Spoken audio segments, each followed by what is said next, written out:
Brought to you by V-Guard, co-powered by Sensodyne and Vimal. बोलो जुबां केसरी।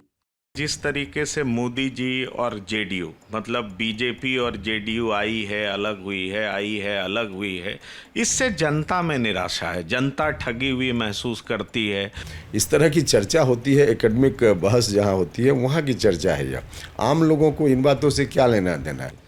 राम मंदिर कितना बड़ा मुद्दा है, क्योंकि बीजेपी मानती थी कि एनडीए को बहुत बड़ा फायदा राम मंदिर से होगा। तो इसका असर तो सीधा दिख रहा है ना। विपक्ष के लोग भी इस मुद्दा को लेकर के कहीं से बीजेपी या गठबंधन का विरोध नहीं कर रहे हैं। सर, ये पवन सिंह का सिर्फ स्टारडम है, क्योंकि हमने कई सारे अभिनेताओं को देखा है, उनकी सभा में भीड़ तो आती है लेकिन वोट मिलता नहीं। देखिए, आप लोग इसको मीडिया में खबर बनाए हुए हैं।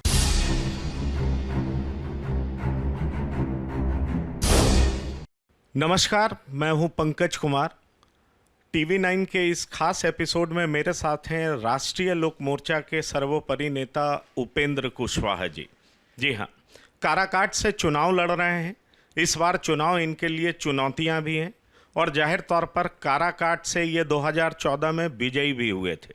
ऐसे में सवाल उठता है कि इस बार काराकाट में ये चुनाव लड़ने उतरे हैं, एनडीए के अहम घटक दल हैं। इस बार अगर हम बात करें काराकाट को लेकर के सर, तो सबसे पहले तो मैं टीवी 9 पर आपका स्वागत करता हूं। काराकाट में चुनौतियां गंभीर इसलिए बताई जा रही हैं क्योंकि कहा जा रहा है कि इस बार ट्रायंगुलर फाइट होगी। देखिए, कहा जा रहा है, इसका जवाब मेरे पास क्या है। कहाँ से कहा जा रहा है? आप वहाँ के गांव में जाइए, कॉमन पीपुल के बीच जाइए, तो कहीं नहीं कहा जा रहा है। हाँ, मीडिया में ज़रूर कहा जा रहा है।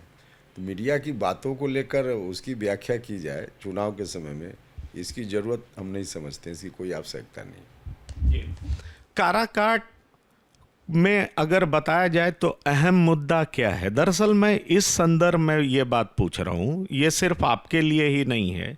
कहा यह जा रहा है कि आरजेडी ने बहुत सारे कुशवाहा प्रत्याशी को मैदान में उतारा है, तो आरजेडी ने सीधा एनडीए में सेंधमारी की है। क्या ऐसा सच्चाई प्रतीत होता है? देखिए, आरजेडी विपक्ष की पार्टी है, वो अपने हिसाब से तो हर कोशिश करेगी जिसमें उसका लाभ हो और हम लोगों का डैमेज हो। तो उसकी ओर से कुछ भी किया जा रहा है, स्वाभाविक है। लेकिन कुछ भी करें आरजेडी के लोग, उससे कुछ भी फ़ायदा उनको नहीं होने वाला है। सेंधमारी की कोशिश है, लेकिन कोई सेंधमारी करने में वो सफल नहीं होने वाले, क्योंकि उनका रवैया लगातार बिहार के लोगों ने देखा है, देखा ही नहीं, भुगता भी है। 2005 के पहले जिस रूप में उनका शासन चल रहा था, समाज के सभी वर्ग के लोगों को कैसे उन लोगों ने आतंकित करके रखा था, पूरा माहौल किस रूप में चल रहा था। और इतना ही नहीं, आज भी आरजेडी के लोग कभी कभी बोलते हैं कि आरजेडी में परिवर्तन हो गया, लेकिन कोई बदलाव आरजेडी में नहीं है। अभी भी उनके जो कई उम्मीदवार हैं या अभी सरकार उनकी थी, उसमें कई मिनिस्टर हैं जो लोग बदनाम रहे हैं 2005 के पहले वाले शासन के लिए। तो वैसे ही लोगों के हाथ में आज भी कुल मिला जुला कर आरजेडी है, तो कोई परिवर्तन उसमें नहीं है। तो बाकी लोगों को, बिहार के लोगों को मालूम है कि ऐसी स्थिति में आरजेडी को थोड़ी भी ताकत देने का मतलब है बिहार का जितना नुकसान होगा उसकी कल्पना अभी नहीं की जा सकती। तो इसलिए उनकी कोशिश का कोई परिणाम नहीं निकलना है। सर, एक सवाल बार बार उठ रहा है कि पहले 2 फेज में वोटर टर्नआउट लो रहा है। इसका मतलब क्या ये समझा जाए कि एनडीए के पक्ष में वोटर्स में वो उत्साह नहीं है जो पिछले चुनाव में देखा गया? नहीं, ऐसा नहीं है। देखिए, गर्मी के कारण, गर्मी का असर है मतदान के प्रतिशत पर। बाद में फर्स्ट फेज से थोड़ा सा बढ़ा है सेकेंड फेज में। तो एनडीए के सभी नेताओं ने लोगों से आग्रह किया, अपील की कि भाई आप वोट डालिए। गर्मी है, ठीक बात है, लेकिन उसकी चिंता किए बगैर आप वोट डालिए। तो फिर बात का थोड़ा असर हुआ है, लेकिन बाकी और कोई कारण नहीं है। कारण सिर्फ है गर्मी का बढ़ना, इसके कारण प्रतिशत में कमी हुई है। एक बात ये भी निकलता है सर कि पिछले बार बालाकोट था तो लोगों के दिमाग में बहुत नशा था, उत्साह था कि मोदी जी ने बालाकोट किया। इस बार मोदी जी को लेकर के कहा जा रहा है कि वो बार बार नैरेटिव चेंज कर रहे हैं। वजह यह है कि उनको खुद कॉन्फिडेंस नहीं आ रहा कि कौन सा मुद्दा लोगों के दिलो दिमाग पे चस्पा होगा। नहीं, देखिए, हम लोग तो गांव में देख रहे हैं, सबसे नीचे लेवल पर। लोगों को फ्री में खाने का जो अनाज मिल रहा है, फ्री में इलाज की व्यवस्था भारत की सरकार ने जो की है, और घर घर तक बिजली राज्य की सरकार और भारत की सरकार ने मिलकर पहुंचाई है, तो इस तरह के जो जन कल्याणकारी काम हुए हैं, इसका असर लोगों के ऊपर है। लोगों को लगता है कि नरेंद्र मोदी जी हैं तो राशन फ्री में मिल रहा है, मोदी जी कल अगर न रहें तो फ्री में राशन मिलना बंद हो जाएगा। इलाज के लिए जो 5 लाख रुपया आयुष्मान भारत योजना के तहत भारत की सरकार दे रही है, लोगों को लगता है कि मोदी जी हैं तो हो रहा है। इसके अतिरिक्त मोदी जी ने और भी इतना बड़ा बड़ा काम किया है। पहले कभी उस तरह की बातों की घोषणा करते थे कि हम करेंगे, तो विपक्ष सत्ता पक्ष में साथ वाले लोगों को भी कई बार लगता था कि इतनी बड़ी बात मोदी जी कर रहे हैं, पता नहीं पूरा हो पाएगा कि नहीं पूरा हो पाएगा। तो उन्होंने करके दिखा दिया है, तो दिखाया है तो लोगों का भरोसा उनके ऊपर है कि मोदी जी जो कुछ बोल रहे हैं करेंगे, और पहले भी उन्होंने बहुत कुछ किया है। तो इसके चलते नीचे के लोगों में जो आम वोटर हैं, उनके मन में बिल्कुल इन्हीं चीज़ों का प्रभाव है। बाकी और चीज़ जिसकी आप चर्चा कर रहे हैं उसका कोई होगा, लेकिन नीचे के लेवल में उसका कोई बहुत अर्थ नहीं। सर, एक बात और भी उठती है कि जिस तरीके से मोदी जी और जेडीयू, मतलब बीजेपी और जेडीयू आई है अलग हुई है, आई है अलग हुई है, इससे जनता में निराशा है, जनता ठगी हुई महसूस करती है और इसलिए उदासीनता जनता में दिखाई पड़ रही है। क्या जमीन पर आपको ऐसा कुछ सच्चाई नजर आती है? नहीं, इस बात में सच्चाई जमीन पर कहीं नहीं। इस तरह की चर्चा होती है, एकेडमिक बहस जहाँ होती है वहाँ की चर्चा है। यह आम लोगों को इन बातों से क्या लेना देना है।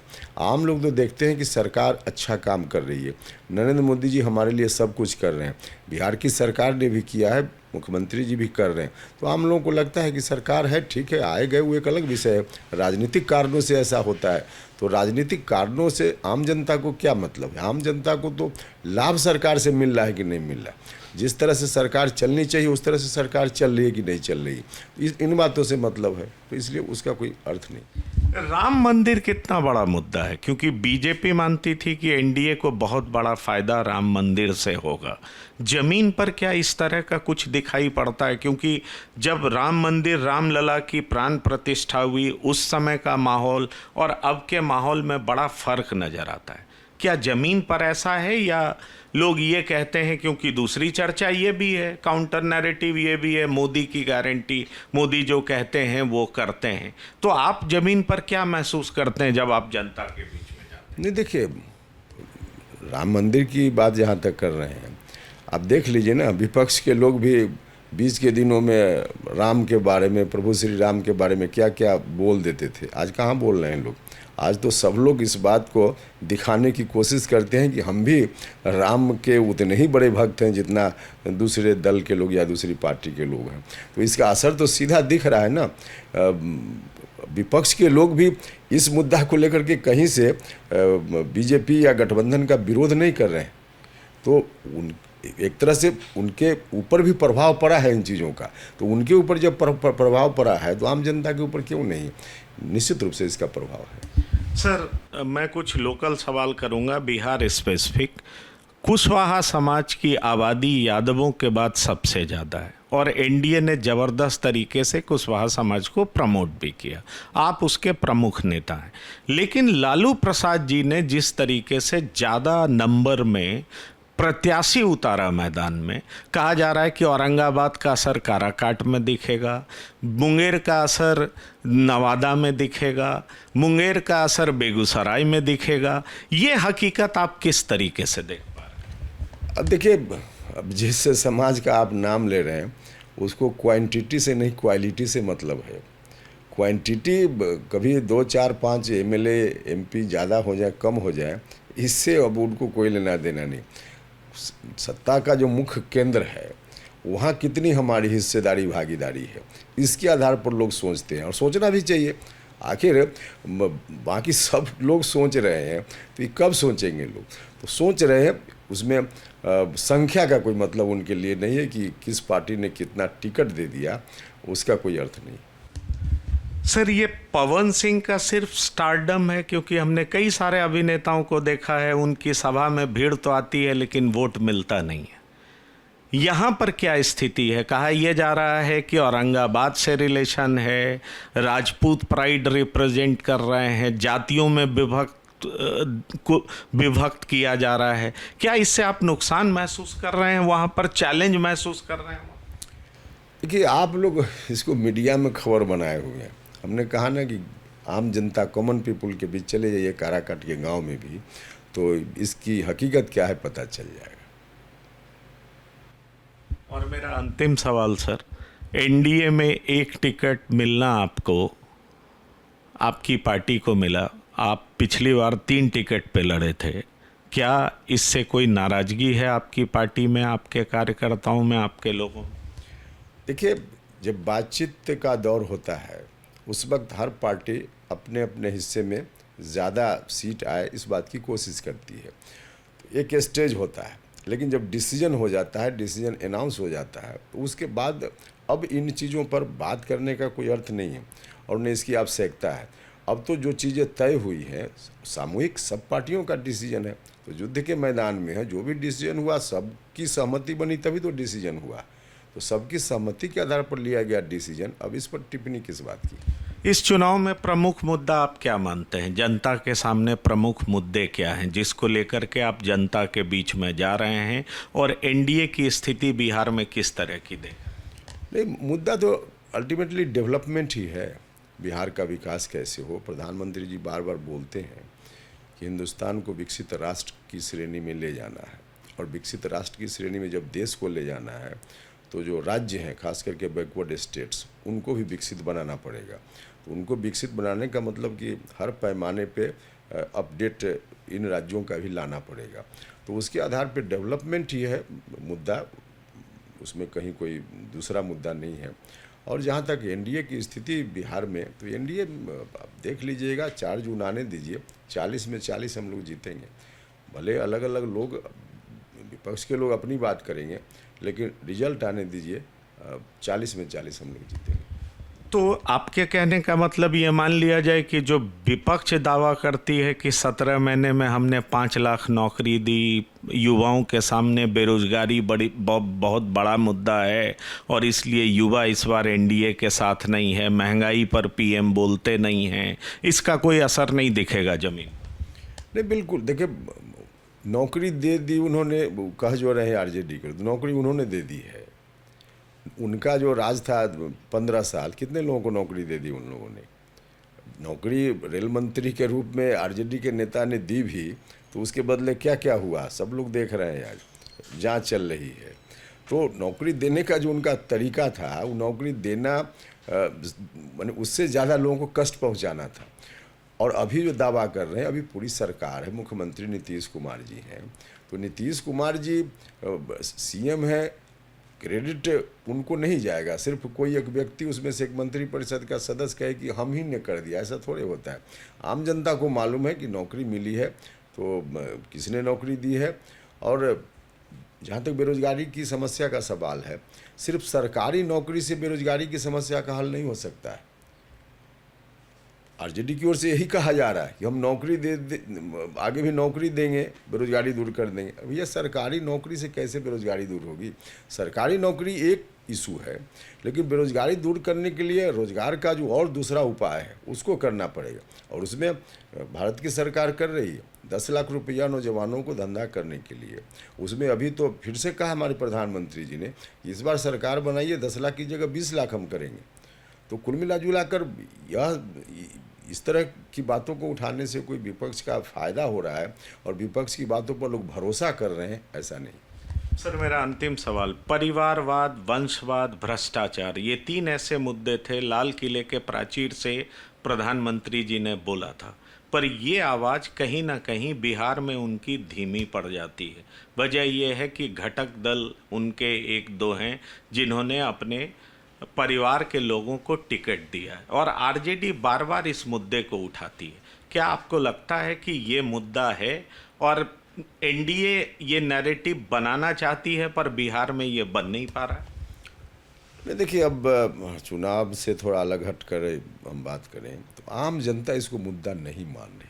सबसे बड़ा सवाल यह, परिवारवाद हो या इवन भ्रष्टाचार भी, आम जनता को कई बार हम लोगों ने देखा लालू जी का जब शासन था, भ्रष्टाचार के कितने आरोप लगे, बाद में तो भ्रष्टाचार साबित भी हुआ, लेकिन लालू जी इस कारण से नहीं हटे, अलग कारण से लालू जी हटे। तो भ्रष्टाचार को कॉमन पीपुल अभी उस रूप में मुद्दा के रूप में नहीं स्वीकार कर रहा है। हालांकि यह है बहुत ही दुर्भाग्य की बात है, पूरी राजनीति और पूरी व्यवस्था के लिए दुर्भाग्यपूर्ण बात है, लेकिन है यही सच्चाई। उसी तरह से परिवारवाद तो देख रहे हैं कि देश भर में चल रहा है, और हमारे प्रधानमंत्री जी चाहते हैं कि नहीं हो तो खिलाफ में बोलते हैं, लेकिन कॉमन पीपुल इन चीज़ों को चुनाव में मुद्दा नहीं मानता है, जो ठीक नहीं है, किसी के लिए ठीक नहीं है, लेकिन जो है सो है। तो आपको लगता है कि जंगल राज ही वो अहम मुद्दा है जिस वजह से आरजेडी को लोग जिताएंगे नहीं, उनको फिर से सत्ता में लाएंगे नहीं? निश्चित रूप से पुराने दिनों की याद करके लोग अंदर से हिल जाते हैं, जो आरजेडी का रवैया रहा है। और अभी भी हमने कहा ना कि उनके वही लोग जो उस समय थे इस स्थिति के जिम्मेवार, उसमें से कई लोग अभी मंत्री बने, जो गठबंधन की सरकार, महागठबंधन की सरकार थी, तो कई लोग अभी चुनाव भी लड़ रहे हैं, तो इसलिए लोग कहाँ उन बातों को भूलने वाले हैं। तो ये थे उपेंद्र कुशवाहा जी, काफ़ी कॉन्फिडेंट हैं और मानते हैं कि ज़मीन की हकीकत कुछ और है। भले ही पवन सिंह को लेकर के मीडिया में चर्चा कितनी भी हो, लेकिन ज़मीनी सच्चाई इससे बिल्कुल उलट है। और वो ये भी मानते हैं कि एनडीए की स्थिति बहुत ही मजबूत है और ये रिजल्ट में साफ तब्दील हो जाएगा। लो वोटर टर्नआउट का मतलब ये बिल्कुल नहीं निकाला जाना चाहिए कि एनडीए की स्थिति बिहार में किसी भी रूप में कमज़ोर है। तो टीवी 9 से बात करने के लिए बहुत बहुत धन्यवाद। तो टीवी 9 पर इतना ही। ताज़ा तरीन खबरों के लिए आप बने रहिए टीवी 9 के साथ। धन्यवाद, नमस्कार।